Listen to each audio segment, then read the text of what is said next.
Artificial technology.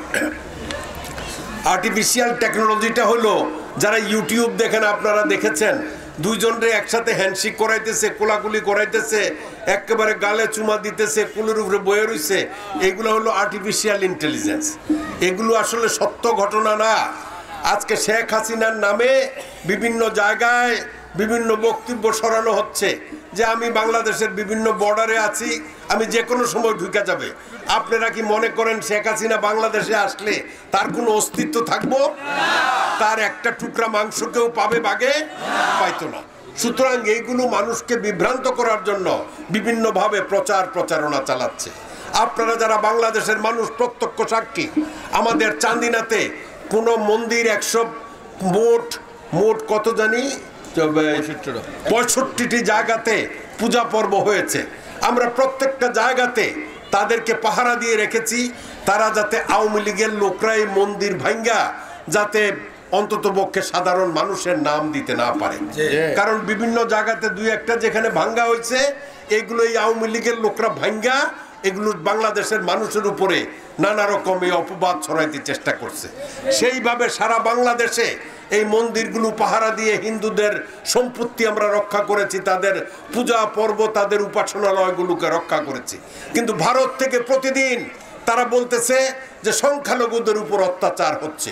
এই জাতীয় মিথ্যা কথা বলে আজকে পৃথিবীর বিভিন্ন দেশ থেকে বিভিন্ন সরকার প্রধানদেরকে তারা লবিস্ট নিয়োগ করে বিলিয়ন ডলার দিয়ে শেখ হাসিনার পুত্র আমেরিকাতে বসে ডোনাল্ড ট্রাম্প দিয়া কথা বলে যে তোমরা সংখ্যালঘুদের উপর অত্যাচার চালাচ্ছ, এইটুকু আমরা শুনেছি।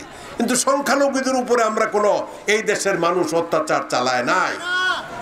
আজকে সনাতন ধর্মের লোকরা চট্টগ্রাম এবং বিভিন্ন জায়গা থেকে একত্রিত হয়ে এই যে অন্তর্বর্তীকালীন সরকারের বিরুদ্ধে তারা আন্দোলনের জন্য পায়তারা করছে।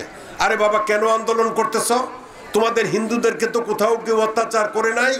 এখানে হিন্দু লোক না, হিন্দুর ভেষে আওয়ামী লীগ, যুবলীগ, ছাত্রলীগের নেতা কর্মীরা সমস্ত জায়গাতে আজকে অন্তর্বর্তীকালীন সরকারকে বিভ্রান্ত করার জন্য, তাদের কাজে যাতে সুযোগ না দেওয়া হয় সেই জন্য এই সমস্ত বিভ্রান্তকর কার্যক্রম চালাচ্ছে। আমরা অন্তর্বর্তীকালীন সরকারকে বলেছি যে আপনারা আপনাদের কাজ চালিয়ে যান, আপনাদের কোনো রাজনৈতিক পরিচয় নাই, আপনাদেরকে দেশের এই ছাত্র জনতা একটা বিপ্লবের মাধ্যমে, আন্দোলনের মাধ্যমে ক্ষমতায় অধিষ্ঠিত করেছে। এই দেশের জন্য আইনগতভাবে যত সংস্কার করা দরকার, দেশের প্রত্যেকটা কাঠামোকে তারা ভেঙে ফেলেছে। শেখ হাসিনা এমন কোন প্রশাসনিক বলেন, নির্বাচনী বলেন, নিয়োগপত্র বলেন, পুলিশ বলেন, আর্মি বলেন, সমস্ত জায়গাতে সে তার দলের লোকদেরকে বসিয়ে সমস্ত জায়গাতে তার দলীয় নিয়োগ দিয়ে সমস্ত প্রশাসন থেকে আরম্ভ করে সবগুলো সাংবিধানিক প্রতিষ্ঠান সে ধ্বংস করে গিয়েছে। এই যে ধ্বংস, এই ধ্বংসস্তূপ থেকে বাংলাদেশকে উদ্ধার করতে হলে একটু সময় দিবেন না? যে বাংলাদেশ থেকে 15,60,000 কোটি টাকা নিয়ে গেল, যে নির্বাচন কমিশনটাকে ধ্বংস করে দিল, যে সুপ্রিম কোর্টের বিচার ব্যবস্থাকে ধ্বংস করে দিল, যে পুলিশ ব্যবস্থাকে ধ্বংস করে দিল, যে আর্মিকে ডেস্ট্রয় করে দিল, যে আনসারকে ডেস্ট্রয় করেছিল, এই সমস্ত প্রতিষ্ঠান যে ধ্বংস করছে, আজকে এই ধ্বংসলীলা কি আর বাংলার মানুষ দেখতে চায়? যদি দেখতে না চায়, একটা অন্তর্বর্তীকালীন সরকার 3 মাস হয় নাই ক্ষমতায় বসছে, তার কাছ থেকে কি চাইলে আপনি সব তাকে দিতে পারবে? দেশের অবস্থা এমন খারাপ করে গেছে, শেষ পর্যন্ত সে যখন সরকারি কর্মকর্তা কর্মচারীদের বেতন ভাতা দিতে পারে না, তখন 60,000 কোটি টাকা সেই বাংলাদেশ ব্যাংক থেকে ছাপছে। এই 60,000 কোটি টাকা ছাপাইয়া বাজারে ছেড়ে দিছে। দেশে মুদ্রাস্ফীতি হয়েছে, ইনফ্লেশন হয়েছে। এই ইনফ্লেশন হওয়ার কারণে আজকে দ্রব্যমূল্যের দাম বাইরে গেছে। আপনারা যারা আমার বয়সী তারা জানবেন, আপনার ছেলে যখন এই 75 সনে জিয়াউর রহমান ক্ষমতায় আসার পরে বিদেশে ছেলে পেলে পাঠানোর দরকার পাঠাইছে, তখন আপনি $1 যদি আপনার ছেলে পাঠাইতো তাইলে ওই সময় 15 টাকা পাইতেন। মনে আছে না? 15 টাকা পাইতেন। আমি যখন এই সালেহা গার্মেন্টস করি 82 সনে, তখন $1 17 টাকা। আমি $20,000 এলসি করছি, আপনার 17 টাকা করে হইল ডলার। আর আজকে একটা ডলারের দাম 125 টাকা। আপনার 2 বছর আগে 80 টাকা 82 টাকা ছিল, কিন্তু আজকে 125 টাকা $1। কত মুদ্রাস্ফীতি হয়েছে দেখেন। একটা বৈদেশিক মুদ্রা ডলারের সাথে আজকে 2 বছরে 45 টাকার ব্যবধান। এটার একমাত্র কারণ হলো টাকা ছাপা এবং অতিরিক্ত টাকা বাজারে প্রচলন করে দেওয়া, এতে মুদ্রাস্ফীতি হয়। সেই সম্পর্কে বুঝাইতে গেলেও অনেক সময় লাগবে। এই মুদ্রাস্ফীতির কারণে আজকে বিভিন্ন দ্রব্যমূল্যের দাম বেড়ে গেছে। সরকার চাইলেও তো দ্রব্যমূল্যের দাম এক নিমিষে কমায় ফেলতে পারবে না। পারবে এক নিমিষে কমায় ফেলতে?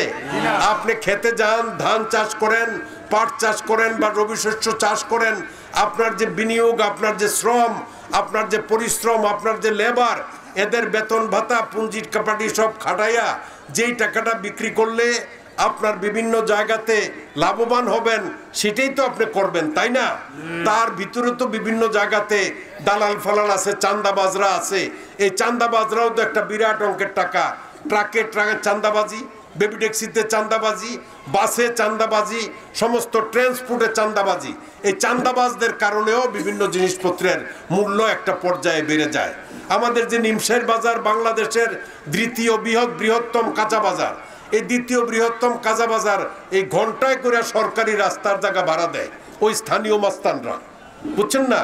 এই সমস্ত মাস্তানি লিউটগঞ্জেও আছে, চান্দিনাতেও আছে, নিমসেরে আছে, সমস্ত জায়গাতে এই চাঁদাবাজি আছে।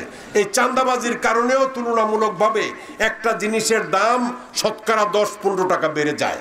তো এই কারণে যে দ্রব্যমূল্যের দাম বেড়ে গেছে, এটা চাইলেই দেশের মানুষ সহযোগিতা না করলে, এই চাঁদাবাজদেরকে নিয়ন্ত্রণ না করলে এই দেশের মানুষ অন্ততপক্ষে দ্রব্যমূল্য নিয়ন্ত্রণ করতে পারবে না। এটা এই অন্তর্বর্তীকালীন সরকারের দোষ নয়। এই অন্তর্বর্তীকালীন সরকারের কাছে আমরা আহ্বান জানিয়েছি যে যতটুকু সংস্কার আপনার পক্ষে করা সম্ভব হয় তড়িৎ গতিতে সংস্কার কার্যগুলা সমাপ্ত করেন। এই দেশের মানুষ গণতন্ত্র চায়।